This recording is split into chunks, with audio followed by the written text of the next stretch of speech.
When it rains, it pours. Last month was extremely challenging for me for a variety of reasons, starting with the first one, in that running the law firm itself is just a challenging endeavor every single month, but we had a few things that happened last month. For one, the sales were way down at the first half of the month, so that just caused a lot of stress in itself, and we had to make some improvements on the fly during the month as we were collecting data to try and remedy the situation.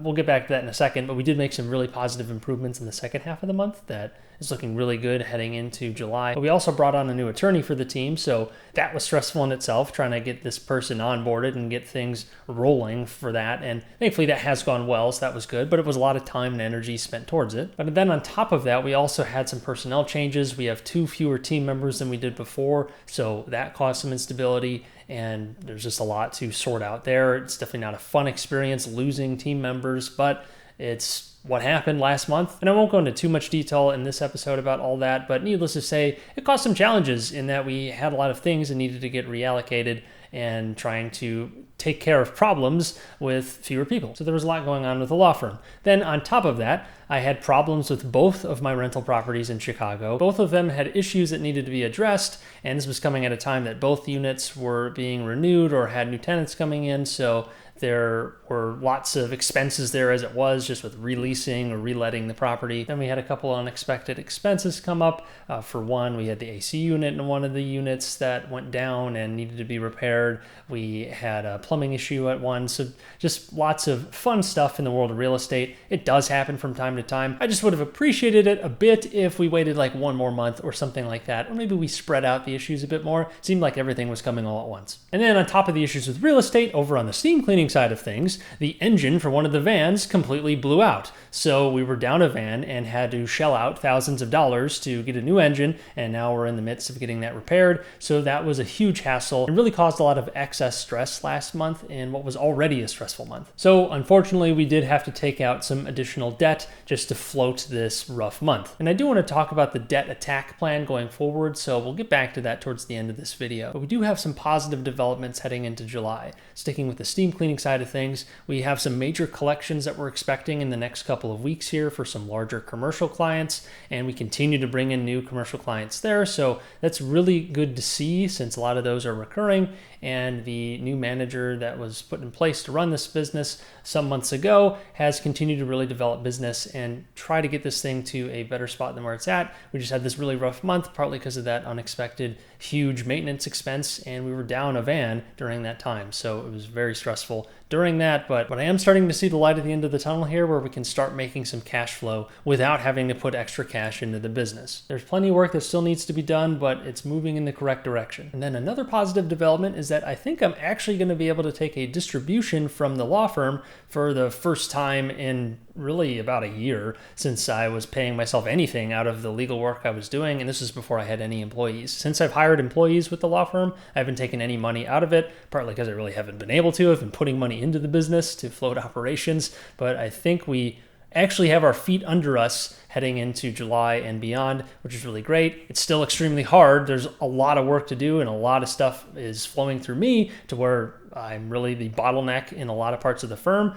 But the good part is we're actually able to serve quite a few clients right now. We have a solid but small attorney team, and we're looking to continue getting operations smoother and better. And we're also improving things on the sales side. We actually had a pretty big boost in the middle of this month. So if we're actually able to keep things up going forward, I think I'll be able to consistently pay myself out of the law firm for the future. What a concept. Although I really wouldn't be paying myself, and instead would be paying a bunch of debt that was used to float the operations for the law firm. So it's really going to be a big debt pay down operation. And one very specific metric that has me optimistic going forward is our retainer numbers, in that if you looked at the first half of June, things were not going well. I tried to remove myself from sales really when we weren't ready for it. We didn't have good scripts set up, we didn't have good systems, and I wasn't doing very much of the closing, and I also didn't put other people in a good position to try and close a lot of those leads. Plus we had a lot of hiccups with the actual intake process that needed to be worked out that weren't being worked out. So first half of June looked really bad. We were probably bringing in on average $1,800 or $1,900 per day in retainers, which is well below the baseline where we'd want to be. Compare that to the second month of June, where we made a couple key improvements improvements. One was actually having live transfers from our initial intake staff, getting them over to either myself or someone else who could run consultations. In addition to a few other tweaks, we were able to nearly double our average retainers per day for the second half of June. It's a pretty small sample, but we basically went from about $1,800 or $1,900 per day in retainers up to about $3,900 per day on average in new retainers that were brought in between the first half and second half of June. So that was really great to see. That is way closer to where we want to be. And that was just with a few quick improvements that we executed pretty well, all things considered. And we can continue to improve those things going forward. And that's on top of the other improvements we're trying to make to intake, including better scripting, better questions, and trying to dial in our marketing a bit more. So really looking forward to what we can do there with a few more process improvements. Now, aside from that, last month we also set a new high for total amount billed to clients in a given month. So that's a good sign in that we're continuing to do more and more work for clients, which should result in more and more revenue. The tricky part is just making sure that we're able to collect that revenue, which typically relies on us bringing in decent retainers to start and making sure we're doing good enough work to justify bringing in more retainers if a client needs an additional retainer after the initial one. So that's another positive development. With that said, let's go ahead and get into last month's net worth numbers. As a reminder, last month our net worth was about $107,000. As always, let's start with the good stuff, the assets. I made a few adjustments here, with the biggest ones being ticking down the steam cleaning equity balance down to more like $60,000 when before I think I had it at $75,000. So just writing that down to be more and more conservative there. We're getting pretty close to a actual liquidation value if we were just to sell equipment here. There is a good amount of credit card debt on the business as well that we want to get paid down too. So I'll probably continue to tick this down until we start making money again. And that is assuming we do that before time runs out. But we're optimistic here. Meanwhile, I ticked up the Duffley Law balance by about the same amount that I ticked down the steam cleaning balance. And part of this is because we added a lot of receivables onto the Duffley Law balance sheet in this last month that we would expect to collect on in the next couple of months. But obviously we'll see there. This value is kind of arbitrary in a lot of ways. I'm not really looking to sell it, but at the same time, there is value here. There are retainers on the balance sheet. There is work to be done. There are other receivables. So even if we were to wind this down, there's value there to extract. Not that we're looking to do that anytime soon, if ever. Plus, it makes me feel better having it here. Besides that, the other somewhat major adjustment was ticking up the Chicago Rental Property 1 balance up by about $5,000. I think this property is probably worth closer to $215, $220 or so. So I ticked it up to $200 just to make it a nice round number. And also to make myself feel better again. In total, that leaves me with around $1.21 million in assets. And now on to liabilities. Here's the worst news of the month. We added another $15,000 or so to the credit card balance, and that would be on another promo card that gives me about a year without interest to pay, which is great because it's interest free, or you had to pay a fee up front or something like that, but there's no interest ongoing. But the bad part is it's more debt, and I didn't want to do that, but then again, I was able to protect my IRA.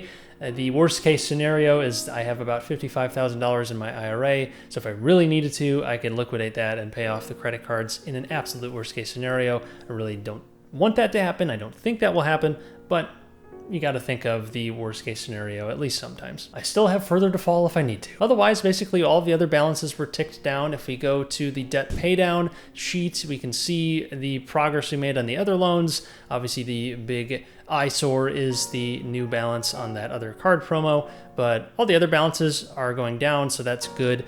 But again, we kind of undid all the progress we just made over the past few months. So our cumulative pay down is back down to about $47,500, or I should say our cumulative debt gain for the year is up to $47,500, not our pay down. We actually have been net gainers on debt for the year, which is unfortunate, but things could be worse. Back to the liability sheet. I want to talk about what my plan of attack is for paying down these loans, or really my order of priority and how I want to get these taken care of.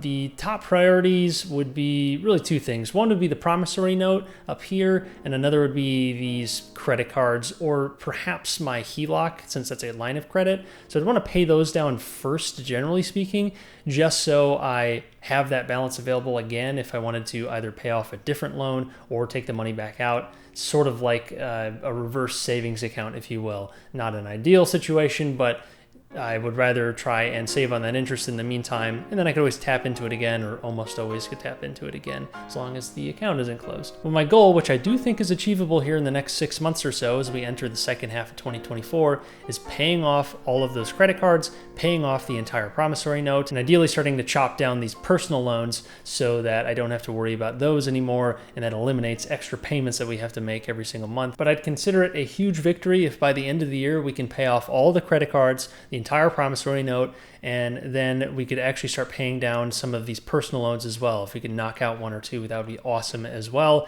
It would require a pretty big improvement on the law firm side of things, but it's one that is totally within range right now, especially since we brought on a new attorney and especially as we're improving the sales side of things. So I do think this is very achievable for the second half of the year, but it's not going to be without a lot of hard work.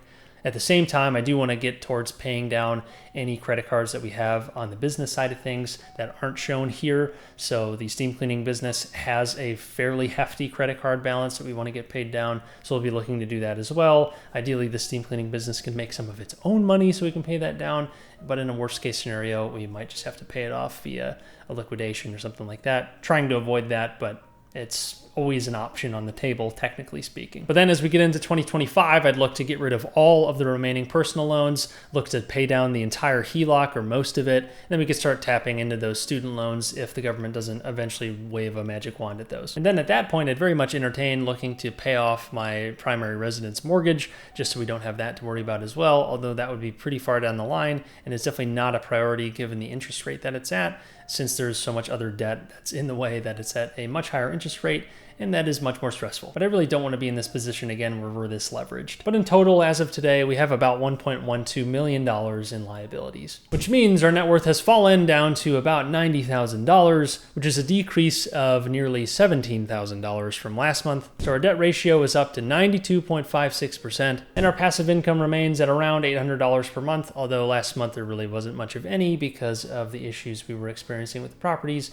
and the unit turn we had to do in one of them. Really, the best part about this month is that we made it through. On the bright side, at least financially speaking, looking ahead at this next month, we'll have 2 fewer salaries to worry about, so that'll take a good bit of pressure off. We'll also have a full month with our new attorney, who's now well integrated into the firm, so that should be a decent boost to revenue as long as we can keep giving that attorney new work. And like I said, I think we'll actually be able to take some money from the law firm to be used towards paying down debt or towards anything else besides just funding law firm operations. So that's all good. I'd like to say that this previous month will be the last time that our debt balances will go up, other than maybe taking out debt to buy a piece of real estate in the future, but that's some time away because there's plenty of challenges ahead to work on. As always, time will tell. Thanks to all of you who've been supporting me through the process, and I'll see you in the next one.